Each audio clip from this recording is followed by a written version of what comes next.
Hello everyone. सो AI का impact अपने को दिखने लगा है और हम लोगों ने कल यूएस में देखा, एक बड़ी कंपनी है XYZ करके लिस्टेड है, ब्लॉक। ये फिनटेक प्लेयर हैं बेसिकली, बहुत सारे ऐप्स वगैरह बनाते हैं पर्सनल बैंकिंग के और कुछ कुछ म्यूजिक और अलग अलग चीज़ों में है। बट इन लोगों ने 4,000 लोगों को स्ट्रेट अवे निकाल दिया आउट ऑफ 10,000 लोग। और क्लियरली उनके जो फाउंडर है, जो पहले ट्विटर के फाउंडर थे, जैक डॉर्सी, उन्होंने क्लियरली बोला है कि एआई की वजह से हम बहुत सारा वर्क ऑटोमेट कर पा रहे हैं और हम अब छोटी छोटी टीम के यूनिट्स में काम करेंगे with the help of AI, और सेम प्रोडक्टिविटी या उससे ज़्यादा बेहतर प्रोडक्टिविटी हम ला पाएंगे। और सरप्राइजिंगली ये है कि कंपनी का प्रॉफिट रफली $10 बिलियन का ग्रॉस प्रॉफिट है।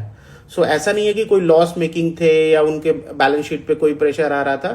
तो ये हो सकता है कि इस तरह का ट्रेंड अब यूएस में पिकअप होना चालू हुआ है और धीरे धीरे ये ट्रेंड इस तरह की, तो दो तरह से इस तरह से हमारी मतलब हमारे को प्लान करना होगा। एक तो नई हायरिंग रुक जाएगी जिस हिसाब से चीजें चल रही हैं, और उसमें भी जो लोग वर्क कर रहे हैं उनको कैसे इफिशिएंट बनाया जाए, या अगर वो इफिशिएंट नहीं बन पाते हैं तो उनको कैसे उनसे मतलब निजात पाया जाए, उसका सारे कॉर्पोरेट्स प्लान कर रहे हैं। और ये देखिए कि सरप्राइजिंगली है, मतलब ओवरनाइट, और स्टॉक 20% 15% प्री मार्केट में ऊपर है।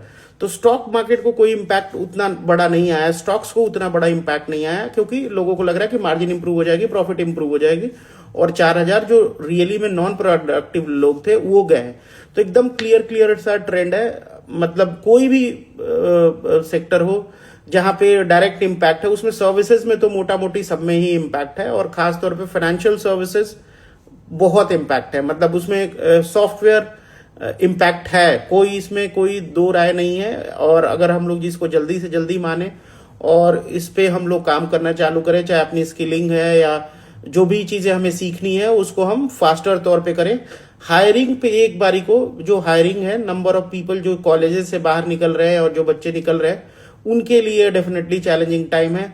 और दूसरा, जिनको टेक्नोलॉजी से थोड़ा परहेज है उनके लिए भी बहुत ही चैलेंजिंग टाइम है। ये आसान टाइम नहीं होने वाला है। आई थिंक इस बार ये आप बोल सकते हैं कि ये रियल डिस्ट्रप्शन है। मतलब जितना मैं पढ़ रहा हूँ और जितना मैं समझ रहा हूँ, बहुत आपको सतर्क होके अपने ऊपर फोकस करना है। थोड़ा बहुत घूमना फिरना बंद करके आपको एआई टूल्स वगैरह सीखने पड़ेंगे, अदरवाइज आपको साल 2 साल बाद लगेगा कि आप गेम में काफी पीछे हो गए। और ये साल 2 साल की बात है, उसके बाद स्टेबिलिटी लौट आएगी। बट उस बीच में आपको नए एआई टूल सीखने पड़ेंगे, अपने काम को इफिशिएंट बनाना पड़ेगा।